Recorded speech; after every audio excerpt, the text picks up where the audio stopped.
वालेकुम गाइस, कैसे हो आप सब। उम्मीद है कि आप सब खैरियत से होंगे। दोस्तों, आज की वीडियो में हम लोग फिजियोलॉजी चैप्टर 5 कवर करेंगे। इस चैप्टर का नाम है membrane potential and action potential. ठीक है, इस चैप्टर में हम लोग मेम्ब्रेन पोटेंशियल के बारे में डिस्कस करेंगे और एक्शन पोटेंशियल के बारे में भी हम लोग डिस्कस करेंगे। अब दोस्तों, इस चैप्टर में जो जो टॉपिक्स हम कवर करेंगे वो सारे यहाँ पे मैंने लिखे हुए हैं।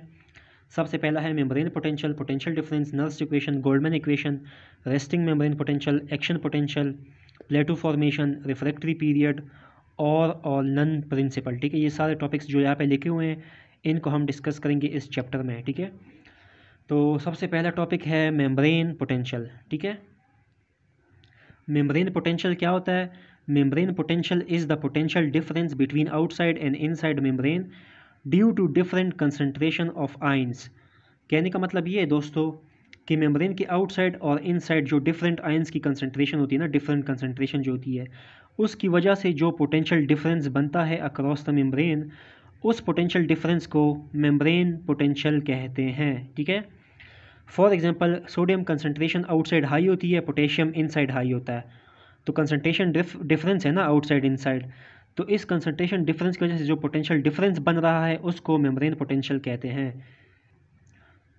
सोडियम आयन कंसनट्रेशन बाहर ज़्यादा होती है जबकि इनसाइड कम होती है, तो उस वजह से पॉजिटिविटी बाहर ज़्यादा होती है as compare to inside, inside negativity ज़्यादा होती है।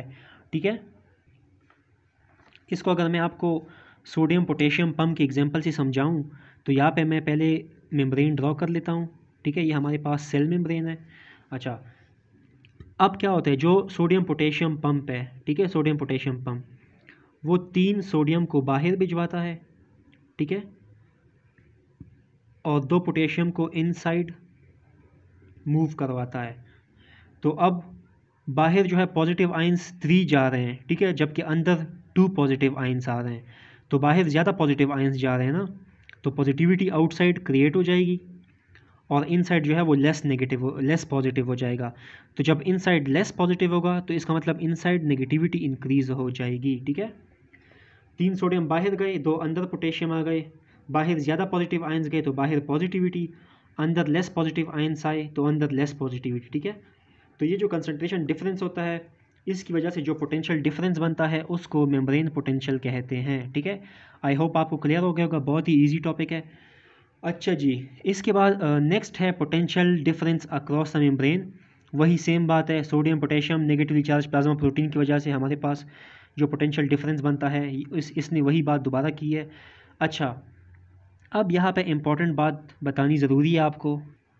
अब अगर हमारे पास पोटेंशियल डिफरेंस जो है वो बहुत ज़्यादा इंक्रीज़ हो जाए पोटेंशियल डिफरेंस, तो क्या होगा, फर्दर मूवमेंट ऑफ आयंस जो है वो ब्लॉक हो जाएगी, मज़ीद आयंस की मूवमेंट नहीं होगी। ठीक है, तो जब मज़ीद आयंस की मूवमेंट नहीं होगी तो हमारे पास जो पोटेंशियल बन रहा होगा उस पोटेंशियल को नर्स्ड पोटेंशियल कहते हैं।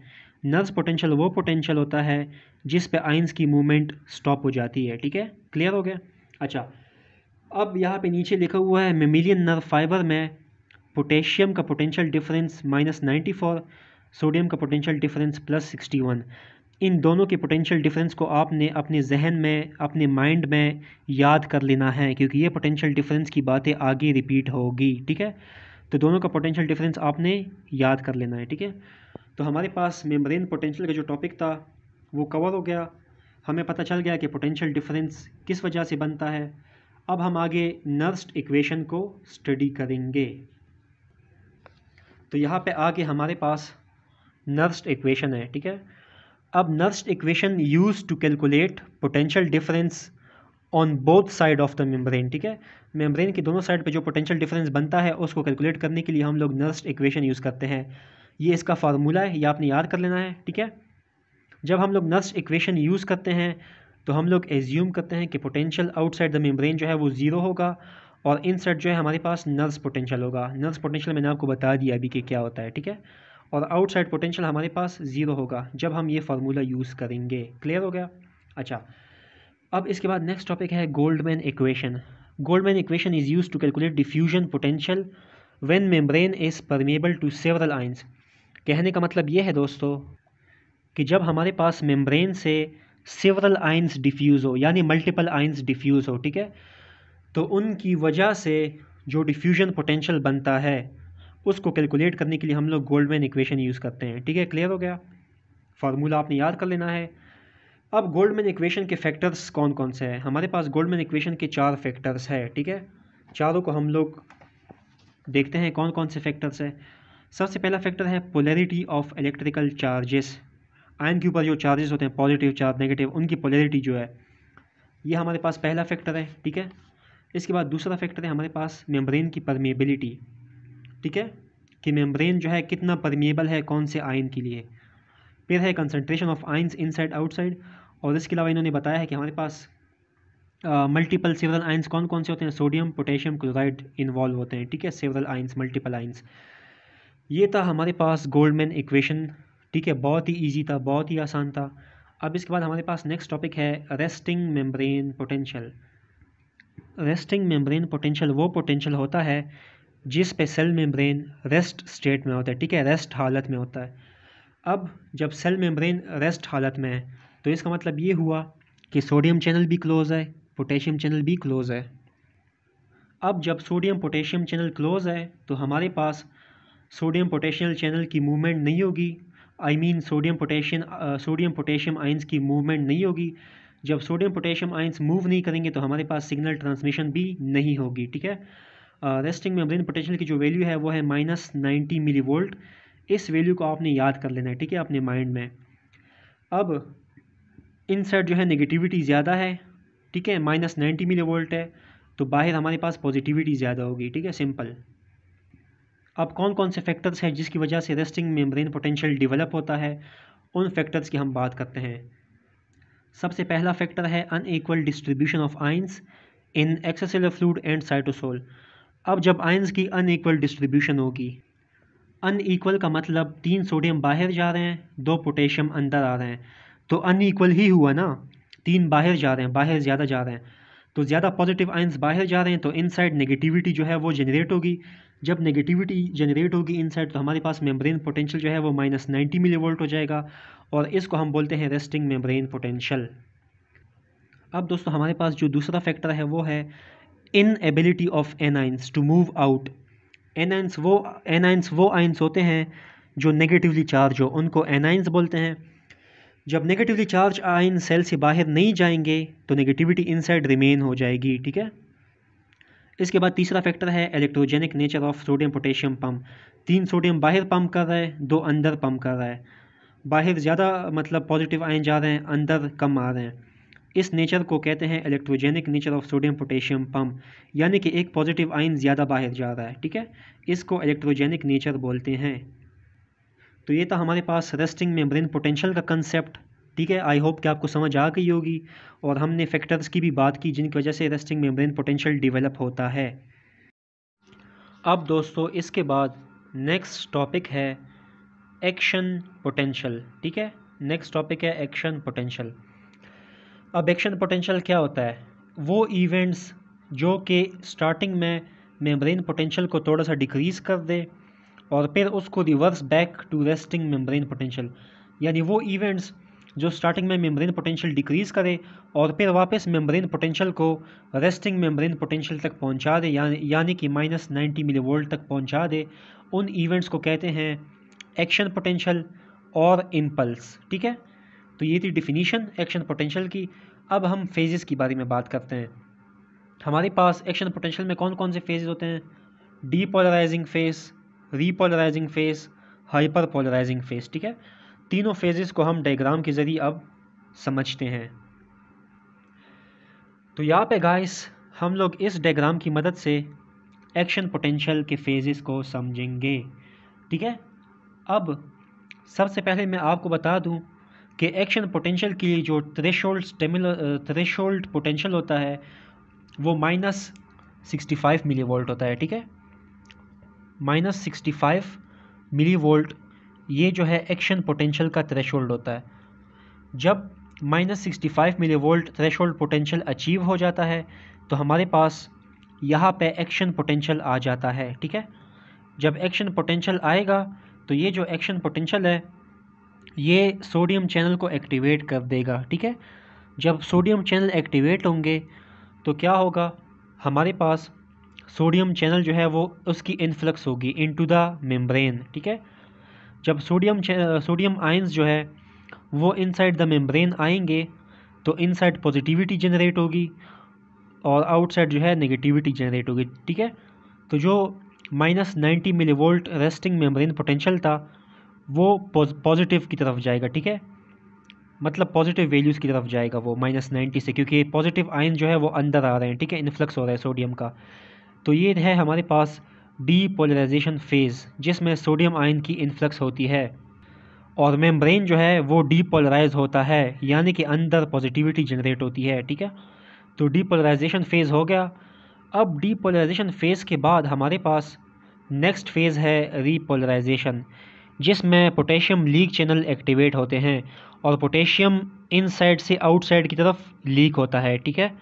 तो पोटेशियम भी पॉजिटिव आयन है ना, तो जब पॉजिटिव आयन आउटसाइड की तरफ लीक होगा तो इनसाइड नेगेटिविटी जनरेट होगी और हमारे पास ये जो लाइन आपको नज़र आ रही है एक्शन पोटेंशियल की, ये वापस डाउन नीचे की तरफ आ रही है ना, तो हमारे पास वापस -90 मिलीवोल्ट अचीव हो जाएगा, क्योंकि पॉजिटिव आयन आउटसाइड लीक हो रहे हैं और वैल्यू जो है वो दोबारा नेगेटिव की तरफ आ रही है, तो हमारे पास रेस्टिंग मेम्ब्रेन पोटेंशियल अचीव हो जाएगा, ठीक है। तो ये था हमारे पास रीपोलराइजेशन स्टेट। अब दोस्तों इसके बाद हमारे पास नेक्स्ट फेज़ है हाइपर पोलराइजेशन। इस फेज़ में कंटिन्यूसली पोटेशियम लीकेज होती है, पोटेशियम मुसलसल लीक होता जा रहा होता है और जो -90 मिलीवोल्ट रेस्टिंग मेम्ब्रेन पोटेंशियल है वो मज़ीद थोड़ा सा नेगेटिव हो जाता है, ठीक है। ये जो हाइपर पोलराइजेशन फेज़ है ये टेम्पररी होता है, कुछ वक्त के लिए होता है, कुछ टाइम बाद ये ख़त्म हो जाता है हाइपर पोलराइजेशन स्टेज, ठीक है। और हमारे पास मेम्ब्रेन पोटेंशियल वापस -90 मिलीवोल्ट हो जाता है, जिसको हम रेस्टिंग मेम्ब्रेन पोटेंशियल बोलते हैं, ठीक है। क्लियर हो गया? बेसिक सा कंसेप्ट था एक्शन पोटेंशियल का। आई होप कि आपको समझ आ गया होगा। अब हम इस पूरे कंसेप्ट को जल्दी जल्दी रिवाइज करते हैं। सबसे पहले क्या हुआ, हमारे पास -65 मिलीवोल्ट थ्रेशोल्ड पोटेंशियल अचीव हो गया, उसकी वजह से एक्शन पोटेंशियल आ गया। एक्शन पोटेंशियल ने सोडियम चैनल को एक्टिवेट किया, जिसकी वजह से सोडियम इन्फ्लक्स हुआ, मेम्ब्रेन जो है वो डीपोलराइज हुआ सोडियम इन्फ्लक्स की वजह से, अंदर पॉजिटिविटी जनरेट हुई। उसके बाद रीपोलराइजेशन फेज स्टार्ट हो गया, जिसमें सोडियम चैनल क्लोज हो गए, पोटेशियम लीक चैनल एक्टिवेट हो गए और जो हमारे पास मेम्ब्रेन पोटेंशियल है वो वापस -90 मिलीवोल्ट हो गया। उसके बाद हाइपर पोलराइजेशन में क्या होता है कि मज़ीद पोटेशियम लीकेज होती है, ये जो -90 है ये मज़ीद नेगेटिव हो जाता है। ये टेम्पररी इफेक्ट है, थोड़ी देर बाद ख़त्म हो जाता है, वापस वो -90 पे चला जाता है, रेस्टिंग मेम्ब्रेन पोटेंशियल अचीव हो जाता है, ठीक है। तो ये था बेसिक कंसेप्ट एक्शन पोटेंशियल का। अब दोस्तों इसके बाद नेक्स्ट टॉपिक है कंट्रीब्यूशन ऑफ चैनल। अब जो वोल्टेज गेटेड चैनल है ये कब ओपन होगा, जब मेम्ब्रेन में नेगेटिविटी होगी तो voltage gated sodium channel open होगा, सोडियम इन्फ्लक्स होगा, सोडियम अंदर पॉजिटिव आयन जो है वो अंदर इन्फ्लक्स होंगे तो नेगेटिविटी ख़त्म हो जाएगी और सोडियम आयन की इन्फ्लक्स की वजह से अंदर पॉजिटिविटी जनरेट हो जाएगी, ठीक है। तो जब नेगेटिविटी होगी तो इस सिचुएशन में voltage gated sodium channel activate होंगे। इसके बाद जो दूसरा चैनल कंट्रीब्यूट कर रहा है वो है वोल्टेज गेटेड पोटेशियम चैनल। जब हमारे पास मेम्ब्रेन पोटेंशियल पॉजिटिव होगा, अंदर पॉजिटिविटी होगी, तो इस पॉजिटिविटी को वापस नेगेटिविटी की तरफ लाने के लिए voltage gated potassium channel activate होगा, पोटेशियम बाहर जाएगा, अंदर हमारे पास नेगेटिविटी जनरेट होगी और ये जो पॉजिटिविटी है ये नेगेटिविटी में मतलब नेगेटिविटी जनरेट होगी ना, तो पॉजिटिविटी जो है वो ख़त्म हो जाएगी। इसको कहते हैं रीपोलराइजेशन, ठीक है। इसके बाद तीसरा चैनल कौन सा कंट्रीब्यूट करे वो है potassium leak channel. Voltage gated channel अलग था और पोटेशियम चैनल अलग है, ठीक है। तो ये भी वही किस्सा है कि जब और यहाँ पे देखो लिखा हुआ है रिमेन ओपन ऑलवेज, जो लीक चैनल है वो हमेशा ओपन ही रहता है और पोटेशियम जो है वो आउटसाइड लीक होता रहता है, ठीक है।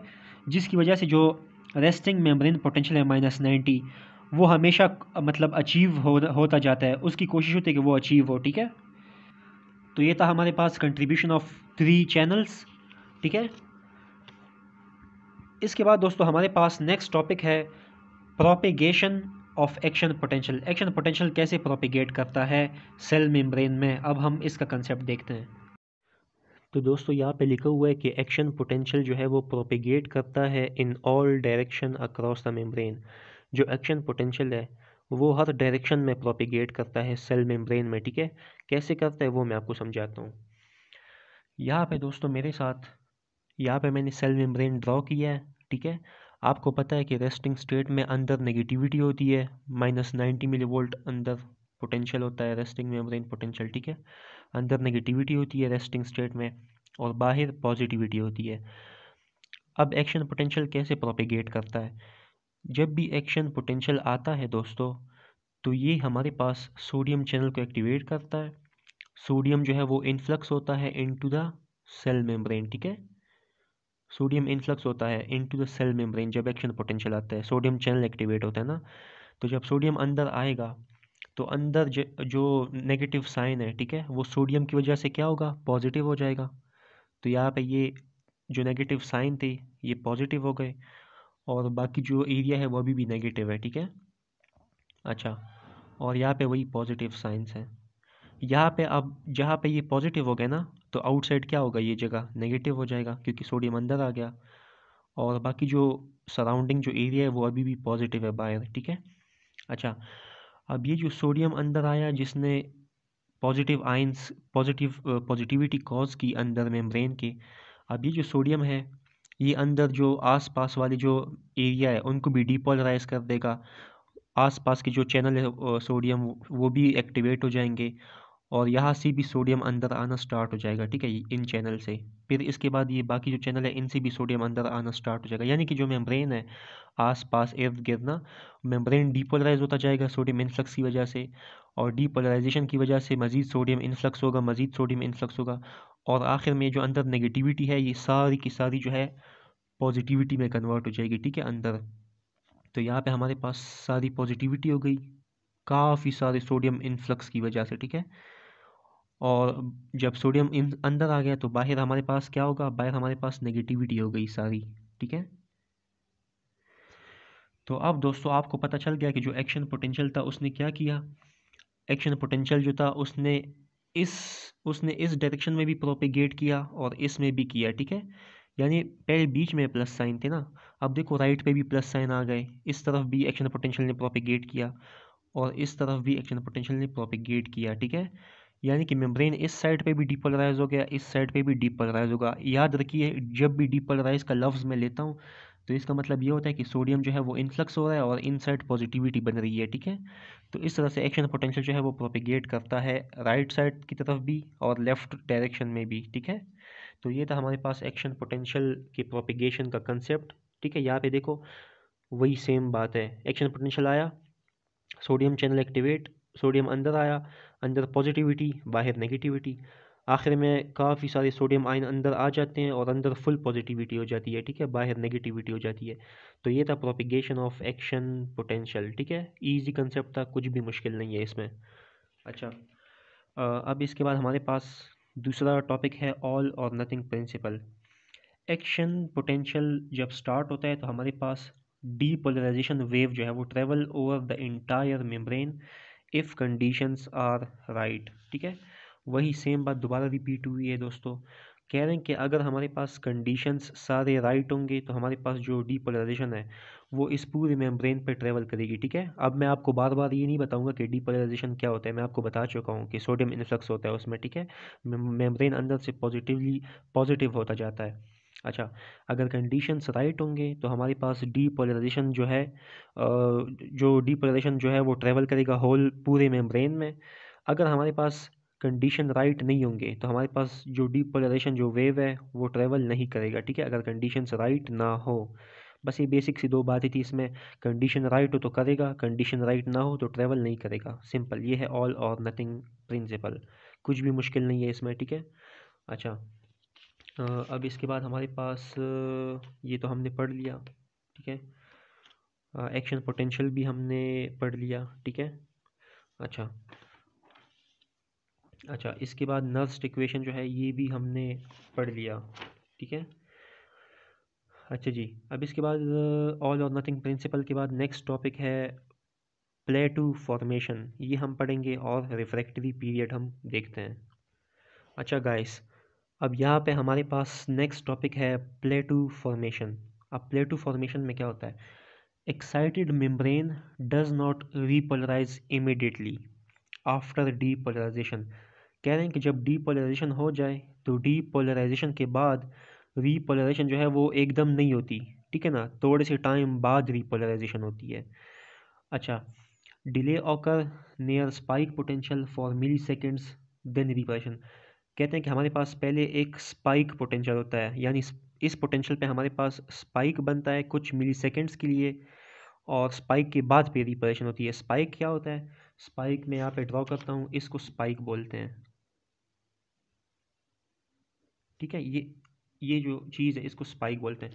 कहते हैं हमारे पास स्पाइक पोटेंशियल पे स्पाइक बनता है, देखो यहाँ पे आपको नज़र भी आ रहा होगा।